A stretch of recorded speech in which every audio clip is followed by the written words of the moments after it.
홍시의 사연 라디오 지금 시작합니다. 안녕하세요. 시어머니 생신이라 연락드렸는데 여전히 답이 없으시네요. 저는 어머님과 친하게 지내보려고 할 수 있는 최대한의 노력을 했는데 시어머니는 반대로 노력하셨어요. 저희 시어머니는 보통 분이 아니셨거든요. 동네에서도 욕쟁이 아줌마, 쌈닭 등 닉네임이 많았고 소문도 많았어요. 그래서 그런지 시어머니 건드리는 사람이 없었어요. 시장에서 장사를 하셨는데 아주 유명하셨다네요. 피가 같아서 그런 건지 시이모들도 장난 아니게 드센 분들이었죠. 어머님과 시이모님들이 모였다 하면 제일 많이 하는 얘기가 제 얘기였어요. 물론 좋은 얘기는 아니었죠. 제 앞에서도 그렇게 욕을 하셨는데 저 없을 때는 오죽하셨을까요? 그냥 세상 모든 것이 불만이신 듯 별것도 아닌 일에 숨쉬듯이 입만 열면 며느리들 욕을 하셨어요. 여자가 집에 있지 헬스장에 다닌다. 게을러 터져가지고 자기 아들 아침 안 차려준다. 애 똑바로 안 돌봐서 애가 골골거린다. 집에서 남편을 얼마나 달달 볶으면 남편이 술을 그렇게 찾냐 등등? 암튼 귀에서 피가 날 지경이에요. 근데 다들 부부간에 애틋하고 사이좋고 애들도 잘 크고 그래요. 저랑은 아니지만 저희도 부부끼리 사이도 좋고 서울에 40평대 아파트도 있고요. 아이도 아픈 데 없이 건강하게 잘 크고 있어요. 근데 어머님께서는 그냥 모든 게 불만이세요. 누구 덕에 이렇게 사는지 알면서도 모르는 척 하시는 것 같기도 하고요. 저는 어려서 아버지랑 남동생이랑 셋이서 단칸방에서 살았어요. 아버지는 그래도 딸이라고 하나 있는데 사춘기 오기 전에 제 방 한 칸 만들어줘야 한다며 정말 열심히 사셨어요. 경제적으로 자유롭지 못했던 저희 가족은 옷도 친척들이 물려준 옷 입고 미용실 갈 돈도 아끼려고 집에서 아버지가 잘라주셨어요. 씻기 전엔 항상 10분씩 녹물부터 빼야 수도를 쓸 수 있는 그런 오래된 집에 살았어요. 치킨, 햄버거는 성인이 되어서야 처음 먹었고요. 부모가 있다는 이유로 정부 지원은 받을 수 없었지만 저희를 안쓰럽게 여기셨던 통장님께서 주기적으로 모금을 해주셔서 쌀이며 라면이며 도와주셨어요. 그때는 우리 집만 가난한가 싶어 세상이 원망스러웠지만 지금 생각해보면 고마웠던 일들도 참 많았죠. 동생이나 저나 대학은 꿈도 못 꾸고 고등학교 졸업과 동시에 취업을 했어요. 속된 표현으로 정말이지 개같이 벌었어요. 그렇게 방 한 칸 한 칸 늘려가다가 빌라에서 아파트로 옮기고 아파트에서도 조금씩 큰 평수로 이사하며 저희 집에도 여유자금이라는 게 생겼죠. 절약만 했지 소비는 해본 적이 없던 터라 성인이 되어서도 한참 동안은 저축만 했어요. 그러면서 목표도 생겼어요. 결혼하고 아이 낳게 되면 나처럼은 안 살게 할 거라고 굳게 마음먹었죠. 남동생도 직장 생활하면서 저한테 월급을 통으로 맡기고 용돈을 받아서 썼어요. 동생도 검소하게 생활한 덕분에 지금은 30평대 아파트에서 살고 있고 전문직이라 돈도 많이 번다고 하네요. 결혼해서 가정도 꾸리고 잘 살고 있고요. 아빠는 저희 때문에 너무 고생을 하셨는지 저희 남매 결혼하는 것도 못 보고 저희를 떠나셨어요. 아빠가 돌아가시고 집은 제가 가졌지만 동생 장가갈 때 절반 정도 떼어줬어요. 아빠가 살던 집은 전세를 놓았어요. 그리고 보증금 받아서 이사할 때 저희 부부 사는 집값에 다 넣었고요. 분명 남편한테도 아이 생기면 아이 보면서 살림에 전념하겠다고 했고 남편도 동의했어요. 계획 없이 집에서 놀겠다는 건 당연히 아니었죠. 임신하기 전에 여유자금으로 6천 정도 모아두었고 이사 들어가기 전에 가전이고 가구고 전부 다 채워두었고요. 책 잡히기 싫어서 어머님 예단도 전부 해드렸고 이리저리 돈 생기는 족족 전부 다 저축했어요. 교육보험도 매달 20만 원씩 넣고 아이 앞으로 주택청약도 매달 30만 원씩 넣고 있어요. 주변 사람들은 어떻게 저처럼 빈틈없이 생활할 수 있냐고 저한테 살림왕이라며 내조왕이라고 불러주는데 유독 어머님만 저에게 불만이 많으세요. 너무 막말을 하시니까 부모 없다고 무시하는 건가 싶어서 없던 자격지심도 생겼었죠. 요즘은 어린이집 보내고 뭐 하냐고 일은 안 할 거냐고 그러시고 본인은 평생을 쉬어본 적이 없다며 저보고 팔자가 더럽다네요. 조실부모가 그렇게 좋은 팔자는 아니죠. 거기다가 거지 같은 시댁까지 완벽하니 이 정도면 더러운 팔자라고 할 수 있죠. 근데 그걸 면전에다 대놓고 얘기하는데 처음엔 정신을 놓으셨나 했어요. 그래서 저는 남편한테 얘기했는데 집안이 뒤집어졌죠. 어머님은 그걸 곳에 남편한테 찔러냐며 욕은 본인이 해놓고 뭐가 그리 억울하신지 서럽게 우시더라고요. 나중에 저한테 사과를 하긴 했는데 그것도 저 맥인 것 같아요. 제 팔자 더러운 거 자기 혼자 알면 되는 걸 괜히 저한테 말했다며 미안하다네요. 그리고 대학 못 나왔다고 무시하셨어요. 남편은 지잡대 나왔는데 그것도 대학이라고 저랑 차별을 두더라고요. 정작 어머님께서는 모아둔 돈도 본인 명의 집도 없어요.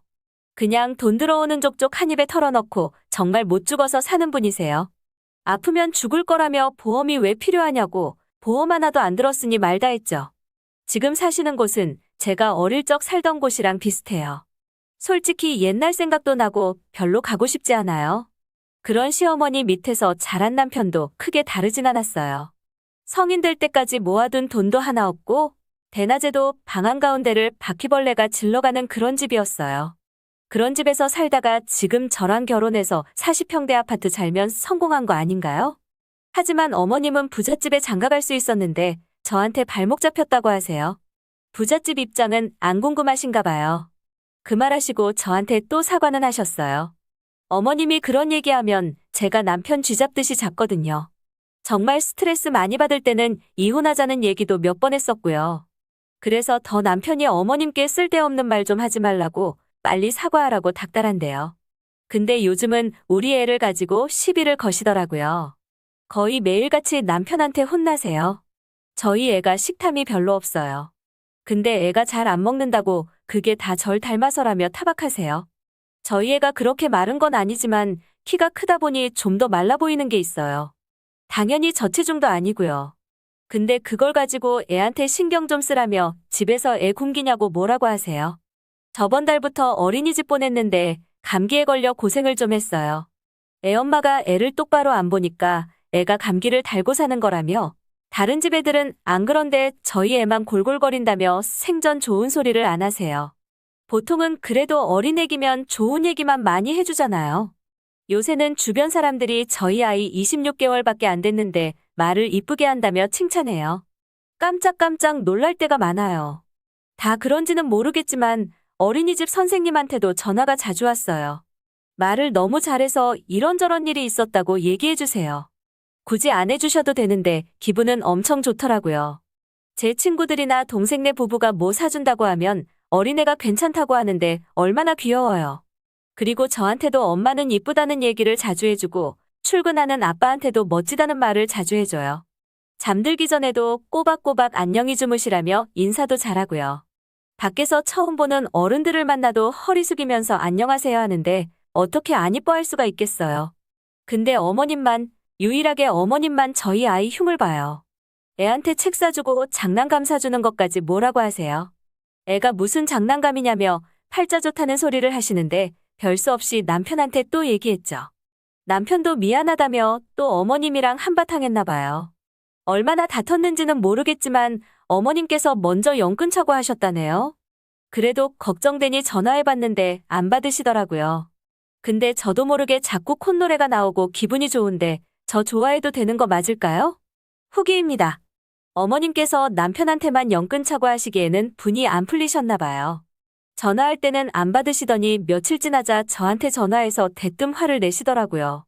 앞으로 전화 안 받을 거니까 연락하지 말라네요. 찾아도 오지 말고 찾아오면 다시는 안 본다고 으름장을 놓으시네요. 저희한테 자식 키우는 입장에서 니네도 엄마한테 그러는 거 아니라면서 남편이랑 크게 싸운 날 병원에 실려가셨다네요. 동네에서도 난리라며 본인이 뭐 한다고 더 사냐고 그냥 앞으로 안 보고 사는 게 속 편하겠다고 하시네요. 저도 남편이 그렇게까지 심하게 얘기한 줄은 몰랐다고만 했어요. 근데 뭐 크게 가슴에 와닿지는 않더라고요. 솔직히 저도 처음에는 남편 어머니니까 잘 지내보려고 노력 많이 했어요. 돌침대, 안마의자 등등 하도 노래를 하셔서 사드렸는데 남들한테는 그저 아들이 잘 벌어서 이런 것도 사준다고 자랑하고 다니세요. 남편 처음 만났을 때 월급 200도 못 받았는데 솔직히 제가 채찍질한 것도 없잖아 했어요. 중소기업에서 안주하기에는 나이도 젊은데 아깝잖아요. 그래서 솔직히 좀 많이 푸시하긴 했어요. 남편도 지금은 400 정도 버는데 본인 입으로 제 덕분이라고 하니 저도 뿌듯하죠. 근데 솔직히 200도 안 되는 돈으로 버티고 살 수 있던 게 집이며 혼수고 대출 없이 시작했으니 가능했던 거 아닐까요? 그러면서 시어머니는 아들 대학 졸업시키느라 고생 많이 해서 본인은 보상받아야 한다고 하세요. 멀쩡한 밥솥도 새로운 거 나오면 바꿔야 하고, 쓸 줄도 모르는 인덕션 사달라고 하시고, 안 그래도 건조한 집 사시면서 제습기를 사달라고 우긴 적도 있어요. 요새는 스타일러를 사달라고 그렇게 조르세요. 집도 좁으면서 자리 안 나온다고 해도 꾸겨 넣으면 다 된다고 무조건 우기시더라고요. 제가 요즘에는 안 된다고 딱 잘라버리니까 이제는 남편한테 조르시더군요. 남편도 저 몰래 2번 정도 사줬다가 저한테 많이 혼났어요. 화장품도 피부에 안 맞으면서 무조건 설화수만 고집하시고, 처음엔 SK2도 사드렸는데 모르는 브랜드 사다 드리니까 싸구려 사왔다며 안 쓰시더라고요. 생신날에는 무조건 한우 드셔야 하고 배가 불러서 식사 속도가 현저히 느려졌는데, 그래도 배가 안 찬다고 우기면서 1인분씩 더 시키세요. 그래놓고 결국 거의 다 남기고 나오시는데 왜 저러나 싶지만 항상 참았어요. 저도 처음에는 원하시는 거 사드리면 저 좋아해 주실 줄 알고 기쁜 마음으로 지갑 열었어요. 어렸을 때도 주변에서 많이 도와주셨기 때문에 저도 저보다 힘든 사람한테 돈 쓰는 거 그렇게 아까워하지 않았거든요. 근데 살면서 어머님 같은 분은 처음 만나봐요. 해주면 고마워하지도 않고 오히려 더 많은 걸 바라기만 하고, 본인이 받은 건 잊어버리면서 본인이 해준 건 기가 막히게 오랫동안 기억하세요. 생색이라는 단어도 어머님 때문에 처음 썼던 것 같아요. 저한테 베풀어 주시는 분들이 참 많았지만 티내기 좋아하시는 분은 안 계셨어요. 오히려 제가 고마워하면 그걸 못 견뎌 하시는 분들은 계셨지만 생색내는 분들은 안 계셨거든요.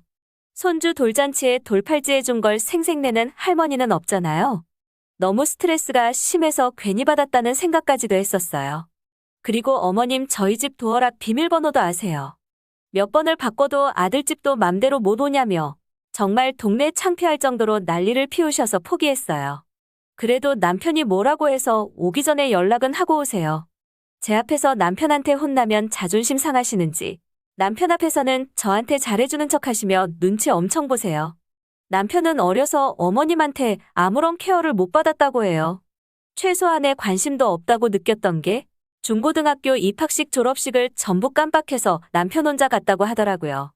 시어머니한테 당한 에피소드가 정말 많지만 굵직한 것만 몇 개 써봤는데 어쩌면 저도 너무 많이 당하다 보니 변한 것 같기도 해요. 아빠가 정말 바쁘게 살다가 몸 다 버리고 결국 3개월 투병하시다가 돌아가셨는데 그 3개월 동안 나눈 대화가 3년간 나눈 대화보다 많았어요. 친근하게 못해줘서 미안하고 못 놀아줘서 미안했다는 아버지 말씀에 아버지 돌아가시고 나서도 한참을 힘들어했어요. 아버지 투병할 때 남편이 저 없이도 병문 안 가고 아버지 대소변 수발도 받아주고 장례식장에서도 누구도 시키지 않았는데 나서서 상주 역할 자처했던 모습에 저도 남편을 책임지고 인간으로서 성장시키겠다고 다짐했고요. 저도 그때 생각해서 어머님하고 가까워지고 챙겨드리려고 노력했던 건데 저도 사람인지라 어머님께서 저에게 가슴에 상처되는 말만 해주시니 결국에 사이가 멀어져 버렸네요. 솔직히 다른 사람들이 어떻게 생각할지는 모르겠지만 속 시원하다는 생각도 했어요. 남편도 괜찮다고는 하지만 자기 엄마인데 어떻게 괜찮겠어요. 저도 최대한 티는 안 내려고 하는데 저도 모르게 가끔씩 흥얼거릴 때가 있더라고요. 남편은 혹시라도 어머님한테 전화와도 받지 말라며 당부했어요. 어차피 진짜 비상시에는 자기 말고는 전화할 곳도 없다면서요. 어쩌다 영 끊는다는 얘기까지 나왔냐고 물어보니 어머님께서 어떻게 엄마한테 말을 그렇게 하냐고 하는데 남편이 그럼 며느리한테는 왜 그렇게 막말을 해서 상처를 줬냐고 했다네요. 그러자 어머님이 어른이 싫은 소리도 하고 그럴 수도 있는 거라고 아들은 엄마한테 그러는 거 아니라고 했다네요. 그러자 남편이 어른이 어른 같아야 어른이지 나이만 먹으면 어른이냐며 엄마가 며느리한테 무슨 어른 같은 면모를 보였다고 어른 대접을 찾냐고 했더니 영 끊자는 얘기까지 나왔다고 하더라고요. 그러면서 남편이 원래 착했던 애였는데 저한테 물들었다며 마지막까지 인연전연하시며 저를 악당 취급하시더라고요. 더 이상 어머님하고 서로 스트레스 받으며 지내는 것도 힘들고 어머님께서 자식한테까지 손절당했으면 제발 정신 차리셨으면 좋겠네요. 어머님께서 그동안 미안했다며 진심으로 사과하신다면 언제든 받아들일 준비가 되어 있지만 그런 일이 있을까 싶네요. 사연 들어주셔서 감사해요. 한풀이 하려고 몇 자 적다 보니 이야기가 길어졌는데 이렇게까지 관심 가져주실지 몰랐어요.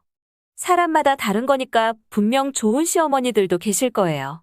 결혼 안 하신 분들이 괜히 제 얘기만 듣고 결혼하면 안 되겠다는 생각하실까봐 걱정되네요. 그럼 다들 행복하세요. 홍시의 사연 라디오. 오늘 이야기 여기까지입니다. 재미있게 들으셨다면 구독과 좋아요 부탁드립니다.